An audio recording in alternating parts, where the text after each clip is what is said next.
Por Aí de hoje desembarque num lugar que já foi conhecido como Desterro, por causa de Nossa Senhora do Desterro. Também tem um apelido carinhoso de Ilha da Magia. O nome oficial é Florianópolis, você já deve ter ouvido falar com certeza. Também o outro apelido, Floripa. Mas eu duvido que você saiba que aqui tem um outro nome, que é a 10ª ilha do Açores. Açores, arquipélago de ilhas que pertencem a Portugal. Mas não, a gente não está falando de Portugal, aqui é Brasil. Mas um pedaço de Portugal desembarcou aqui há muito tempo. E desde o século XVI e XVII, esse povo permanece com suas raízes, com seu legado, com a sua história, deixando uma marca inegável aqui na cidade. No sabor, na arquitetura, na comida, mas principalmente no coração e no amor. Vem com a gente por aí, aqui em Florianópolis, em Santo Antônio de Lisboa.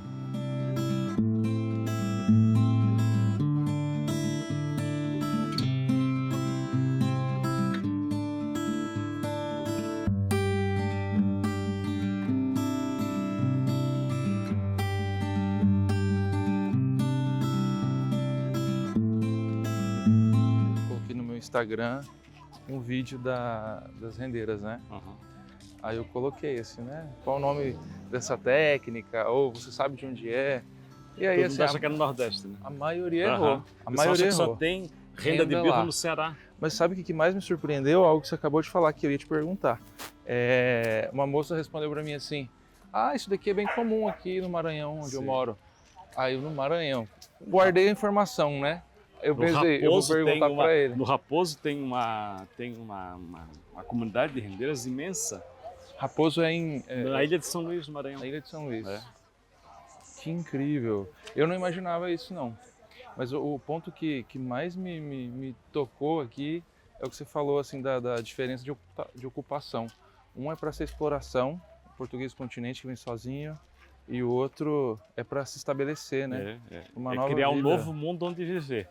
Não é um lugar para explorar e voltar, né? Não é à toa que eu vi ontem também lá nas rendeiras, a 10ª ilha. Eles chamam. Achei isso bem peculiar, assim. É porque os Açores são 9 ilhas, né? Sim. Então essa 10ª ilha é sempre o que chama-se diáspora açoriana.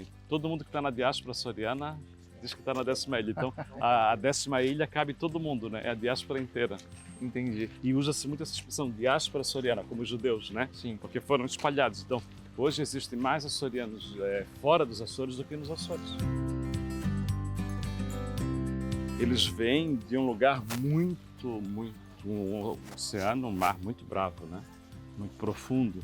Então, quando eles chegam aqui, eles vão morar nos morros. Eles procuram morar nos lugares mais altos, medo do mar e tal. Depois é que eles vão vendo que o mar aqui é mais manso e vão descendo. Então, aqui em Santo Antônio mesmo, a ocupação de Santo Antônio começou lá em cima, depois é que vem para cá. Então, essa coisa de se acomodar à terra, né? Inclusive essa coisa da pescaria. Inclusive, quem não conhece direito acha que todo açoriano é pescador. Não, nos Açores tem gente que nunca colocou o pé no mar, né? Os Açores a maioria das ilhas são muito altas. É mais ou menos como se fosse a Serra Catarinense, ali onde tem a Serra do Rio do Rastro, fosse lá a ilha e o mar chegasse ali perto. Então tem lugares, a maioria dos lugares dos Açores não tem acesso ao mar. Então é como se fosse um planalto no meio do oceano, né? O açoriano está em todo lugar. A diferença daqui para o resto do Brasil é que para os outros lugares eles foram em pequenos grupos. E aqui eles chegaram entre 1748 e 1654, ou seja, em 6 anos, chegaram 6.000 pessoas. Agora, por quê? Se eles estavam estabelecidos lá, por que nessa época eles vieram para cá? Sobretudo porque a maioria não tinha terra, eles viviam na terra dos outros. Então eles existiam lá os morgados, que eram os donos, tipo senhores feudais, uma espécie de senhores feudais, que eram donos da terra, as pessoas trabalhavam para eles. Então as pessoas não tinham terra. E isso sempre foi nos Açores. Por que era nesse período que eles vêm para cá? Por que em 1747? Porque o rei faz um edital em 1746, Dom João V, faz o edital convidando para vir para o Brasil. E aí promete terra, promete gado, promete ferramentas.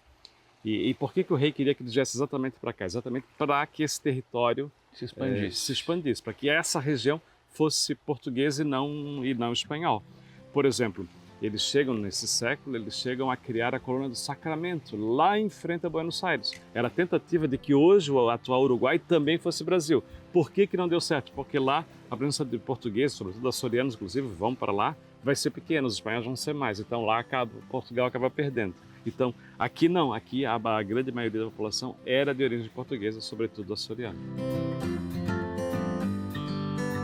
É interessante pensar, eles vieram para cá em 1746 que eles desembarcaram? Eles desembarcam aqui em 1748. 48.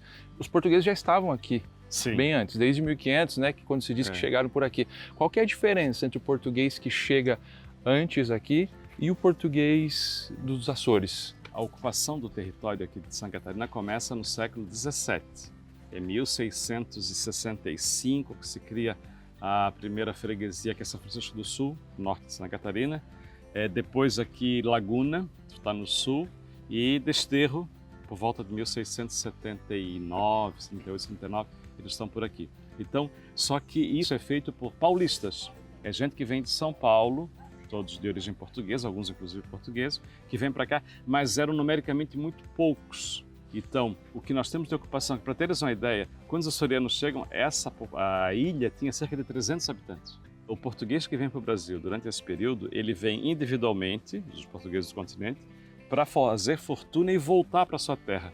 Inclusive, eles chamam lá em Portugal muitos torna-viagem. Os torna-viagens são aqueles que vieram enriquecer e voltam para lá, inclusive levam a cultura brasileira de volta para Portugal. Em muitas cidades, em muitas vilas de Portugal, existem esses torna-viagens.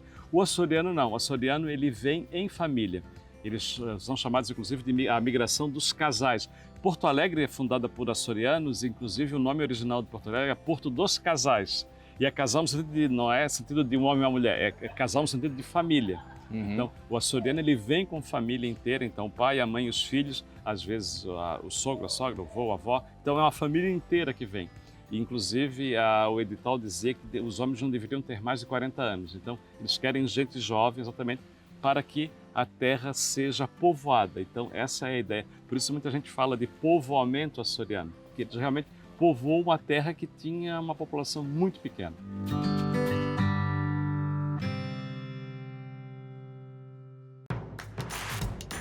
Não perca mais nenhum vídeo da TV Evangelizar. Inscreva-se agora.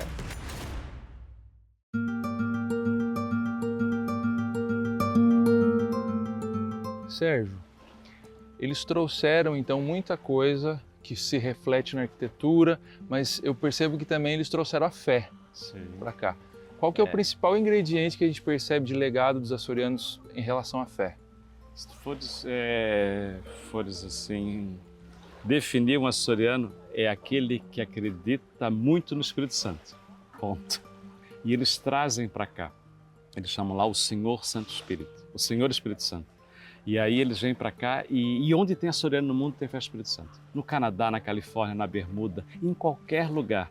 E aqui então, no Brasil, em muitos lugares é por influência dos açorianos. E aqui então, aqui em Santo Antônio de Lisboa, o nosso dia mais feliz do ano é o domingo da festa de Pentecostes. 3 meses de preparação em que a bandeira, a coroa e o cetro saem pela comunidade, pela paróquia inteira. Em cada noite uma novena em latim, reza-se a novena, a ladainha de Nossa Senhora em latim, e depois sempre tem uma partilha, sempre uma canja, alguma coisa. Né? A festa do Espírito Santo, que é o cortejo, aquele cortejo imperial, é a coroação de todo um período de preparação, de partilha, de solidariedade, em que todo mundo está junto. Então eu acho que o maior legado açoriano é realmente a devoção ao Divino Espírito Santo.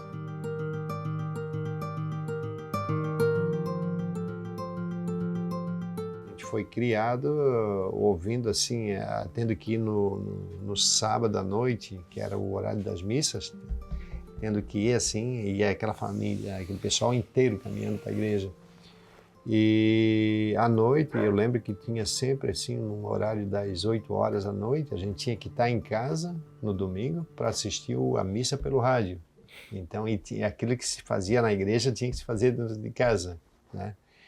E a fé dele extrapolava tudo isso, ele foi provedor da Irmandade, uma pessoa que estava muito ligada à questão também ali da igreja. Eu lembro que aqui Sempre foi um local que ele recebia, vinha o bispo em Santo Antônio, na igreja aqui, o bispo vinha aqui almoçar, o padre, todo padre que chegava novo, ele vinha aqui, né, se apresentava, ele tinha uma certa autoridade, assim, meio que com o clero, né? E a fé dele não se limitava a isso. Eu sempre falo, naquela janela ali da frente, ele era a pessoa que ele abria e fechava. E não era um abrir e fechar, era um ritual.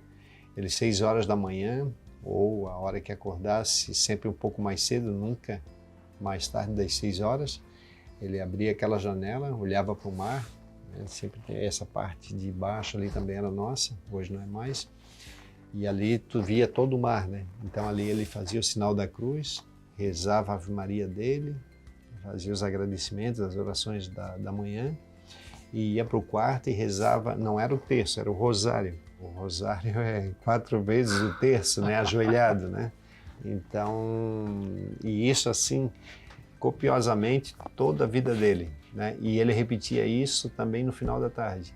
E ia trabalhar, né? Voltava. Aí fazia esse ritual da janela ali e ia pescar. E quando voltava, ele fazia isso, mesmo cansado da lida toda do morro e da pesca. A minha mãe falava, eu não sei de onde que ele tira tanta força, né? Porque ele se ajoelha ali e fica quase 2 horas ali rezando o terço ajoelhado, né? E ele fez isso durante toda a vida dele. Então, era uma pessoa de muita fé, não tenho nem um terça parte da fé dele. Aí se cria então aqui em Florianópolis um pedaço do Açores. Como que foi isso para a coroa, para o poder, para o império, ver que se estava criando aqui essa cultura, esse legado, estava se criando um outro Açores aqui? É interessante quando a gente vai aos Açores ou melhor, quando vêm pessoas dos Açores aqui e veem isso, como pode? Quase 300 anos depois, 8.000 quilômetros de distância, como é que pode as pessoas manterem tanto isso, né? E eu acho que é um pouco também porque nós ficamos muito tempo isolados, né? Então, se fores olhar a minha árvore genealógica, eu tenho praticamente todos os meus antepassados são açorianos, um ou outro do continente. Qual geração você é de açoriano? Eu sou da 7ª geração, de modo geral, da 7ª geração de açorianos. Então, um catarinense do litoral, é impossível não ter um pé nos Açores. Todo mundo tem. E mesmo as pessoas que carregam o sobrenome alemão, italiano, hoje, elas sempre têm um pé nos Açores. Então, e essa cultura, ela, diferente de outros lugares em que o açoriano foi em pouca gente, aqui, como foi numericamente muito grande, então, eu sempre brinco que o açoriano chegou chegando, né? Imagina, num lugar que tem 300 pessoas, chegam 6.000, né? Então, o açoriano aqui realmente vai se tornar predominante. E há quem diga, são portugueses, mas portugueses dos Açores, portugueses das ilhas que têm um jeito diferente de ser.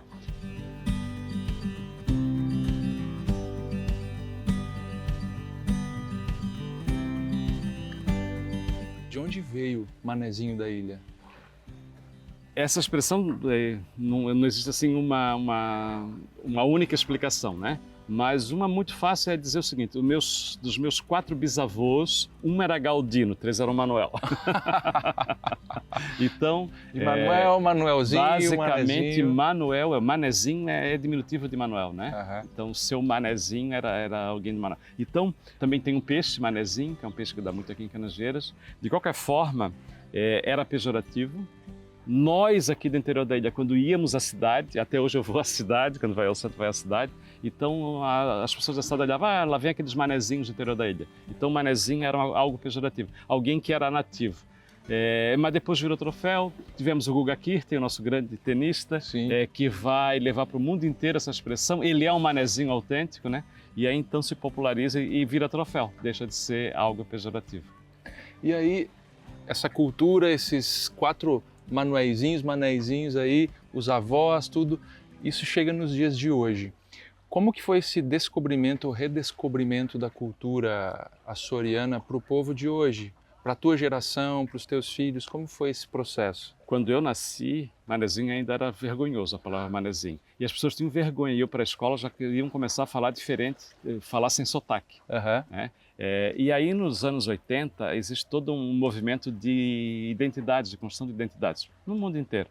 E aqui, então, esse povo que vivia isolado começa a vir gente de fora e tal, e começa a especulação imobiliária, e começa a se dizer que tudo aquilo que esse manezinho fazia não era bom. Então, a gente só precisa de identidade quando está dentro do diferente, né?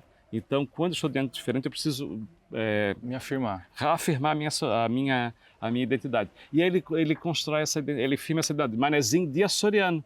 Então, o nativo daqui de Majorelle diz que é açoriano, às vezes não sabe nem onde ficam os Açores, mas ele se diz açoriano. Então, é uma identidade que se constrói como se constrói pelo mundo inteiro e aí vira orgulho. Orgulho daquilo que eu sou e não simplesmente daquilo que dizem que eu sou. Né?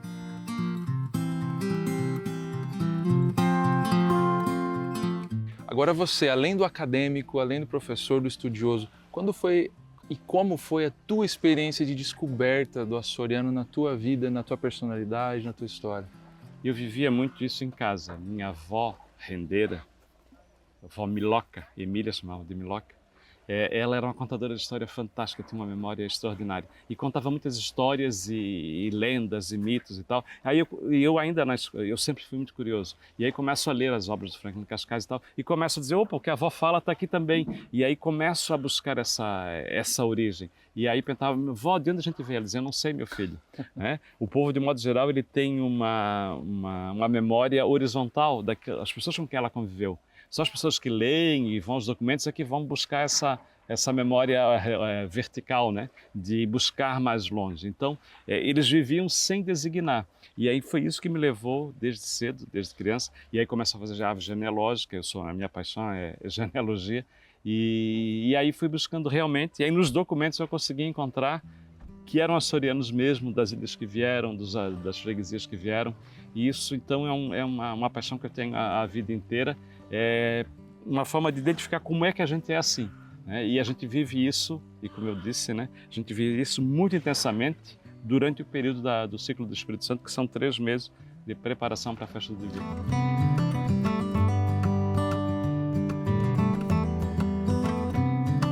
Como que é para você ser o guardião de um legado que veio há tanto tempo e que, se Deus quiser, vai permanecer por muito mais tempo?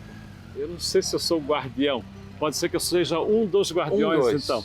Porque uma coisa que é muito forte aqui na nossa comunidade é que nós temos muita gente que cultiva, que guarda e que vive isso com satisfação. Eu acho que o melhor de tudo é isso. A gente não faz uma coisa que vocês vão ver aqui em Santo Antônio, rendeiras, o pessoal do engenho.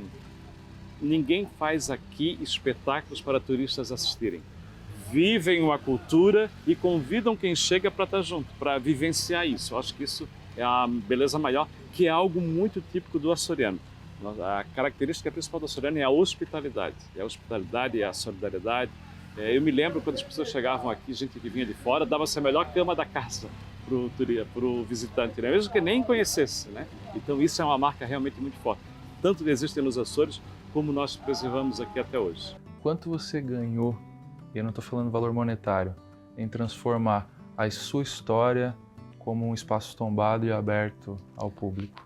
Se a gente for falar de uma riqueza cultural e uma satisfação pessoal muito grande, poderia me chamar de um cara rico, porque eu também, a gente está constantemente aprendendo, né? E a gente não só aprende com quem sabe, mas principalmente com quem não sabe, que a gente permite que a gente faça uma reflexão, dê um passo atrás, né? E faça uma avaliação dos conhecimentos que a gente tem.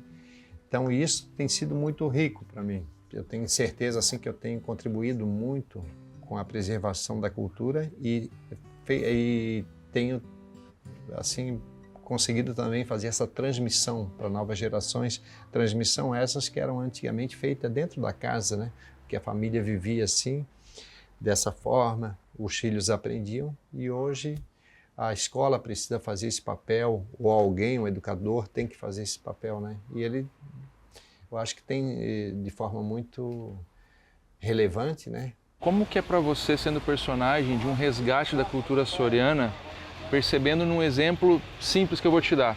A gente parou num shopping aí na estrada para poder comer. Dentro da praça de alimentação enorme tinha uma opção chamada cantina açoriana num lugar que é bem distante daqui. Como que é ver para você essa cultura? Qual foi a tua contribuição nisso para esse resgate? O litoral catarinense inteiro tem muito orgulho dessa origem açoriana. E isso realmente foi um movimento de construção de identidade do final do século XX, né? É aquele momento em que todo mundo quer ter a sua identidade. E aí se constrói essa identidade açoriana aqui de forma muito forte. Santa Catarina tinha muito orgulho da sua origem alemã e italiana, por exemplo, ou mesmo polaca, né? O açoriano sempre era considerado um povo que ficou no litoral, manteve essa beleza toda assim, sem estragar, né? Então era considerado assim, parecia que era um povo que não trabalhava muito. Na realidade, hoje, no século XXI, você percebe que é um povo extremamente sábio. Ser açoriano é alguém que gosta muito de trabalhar, que trabalha muito, mas trabalha sem exaurir a terra, sem se esgotar. Acho que esse é um princípio muito interessante e que acaba fazendo com que as pessoas tenham orgulho de ser tão contemporâneos, né? É algo tão recuado no tempo, mas que parece que agora faz muito mais sentido do que fazia 100 anos. Jesus disse no Evangelho, onde está o teu tesouro, aí está teu coração. A gente estava conversando ali, o pessoal estava chegando, cultivo de ostra, né? Eu não sei se aquela ostra ali vai ter uma pérola lá dentro, né? Vai ter um tesouro. Se a gente abrir a ostra do seu coração, qual o tesouro? Onde está teu coração? O que a gente vai encontrar? Está aqui. Estou aqui nessa comunidade e que eu gosto imensamente de estar aqui. A gente tem a Irmandade do Divino Espírito Santo, eu sou vice-provedor da Irmandade. E essa Irmandade ela é feita exatamente para isso, para cultivar o Divino Espírito Santo e cultivar todos esses valores que o Espírito Santo traz para nós, né, de solidariedade, de partilha e de estar no mundo sem esgotar o mundo e sem também se esgotar, né? Eu acho que essa é a grande lição que essa devoção ao Espírito Santo traz para nós, né? Somos todos irmãos e merecemos todos irmos juntos sem que ninguém fique para trás. O melhor lugar do mundo é onde o coração descansa em paz. É ter um lugar para onde voltar depois de uma jornada. Os açorianos que chegaram no Brasil em tempos coloniais não pretendiam mais voltar para Portugal e fizeram de Florianópolis um lugar para a alma repousar. Quem viaja sempre leva bagagens e esse povo trouxe malas leves.